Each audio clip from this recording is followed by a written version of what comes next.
آپ نے کہا کہ یہ جو فیصلہ کرتے ہیں بیسیکلی انسانی معاشرہ کرتا ہے کہ کیا چیز طیب ہے کیا چیز طیب نہیں ہے.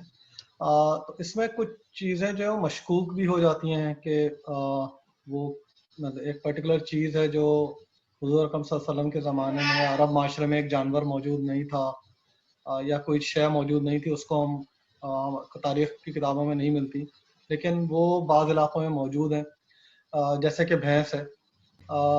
دوسری مثال اس کی ہے کہ گھوڑا اور گدھے کے بارے میں کافی ڈسکشن ہوتی رہتی ہے کہ یہ حلال ہے کہ حرام ہے. تو جب یہ ڈسکشن کا موضوع ہے تو اس کا فیصلہ کون کرے گا کہ یہ کچھ چیزیں حلال ہوں گی ان میں یا کچھ چیزیں حرام ہوں گی؟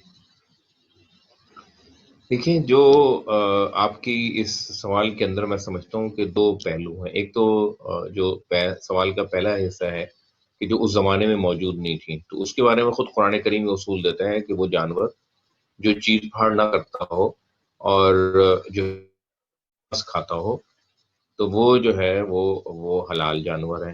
اور گھوڑا اور گدھا جو ہے اس زمانے میں موجود تھے، لہذا ہمارے اکثر فقہا کے نزدیک جو ہے وہ جو گدھا ہے، جو ہمارے وحشی ہے، یعنی جنگلی گدھا، وہ حلال ہے. اور ہمارے اہلی جو ہے، یعنی جو شہروں کے اندر جو استعمال ہوتا ہے بار برداری کے لیے ایز اے لوڈر، وہ جو ہے وہ حرام ہے. اور اس کی وجہ بھی جو ہے وہ یہی ہے کہ وہ سواری کے لیے استعمال ہوتا ہے اور ایز اے لوڈر جو ہے وہ استعمال ہوتا ہے، تو اس لیے اس کی جو ہے نا وہ مانت ہے.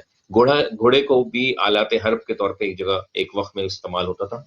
آج بھی جو ہے وہ بہت ساری جگہوں پہ پیٹرولنگ کے لیے، ایسی جگہوں پہ جہاں گاڑیاں نہیں جا سکتی، موٹر سائیکل نہیں جا سکتی، وہاں گھوڑوں کے ذریعے سے پیٹرولنگ کی جاتی ہے، سیکورٹی کی جاتی ہے.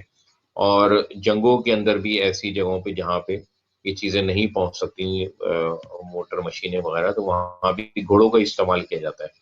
تو وہ ایک کہیں اللہ تعالیٰ نے یا اللہ کے رسول نے گھوڑے کو جو ہے وہ حرام نہیں کیا ہے، ہمارے فقہا نے ضرورت کو دم کی ہے. بہت سارے ممالک میں مسلمان لوگ جو ہیں وہ گھوڑا کھاتے ہیں، کہ عائشی اس وجہ سے ہی ہوتی ہے، تو اس میں بھی کوئی حرج نہیں ہے. اگر ہم فرض کریں کہ آذربائیجان جاتے ہیں اور وہاں پہ گھوڑا ہمیں دستیاب ہوتا ہے کھانے کو، تو ہم اس کو کھا سکتے ہیں بلا کسی شبے کے؟ جی ہاں، بالکل کھا سکتے ہیں، کوئی حرج نہیں، کیونکہ آپ کو نہ کھانے کے لیے کوئی نص قطعی ہونی چاہیے نا، کوئی قرآن یا کوئی حدیث میں کوئی واضح حکم جو ہے وہ ہونا چاہیے.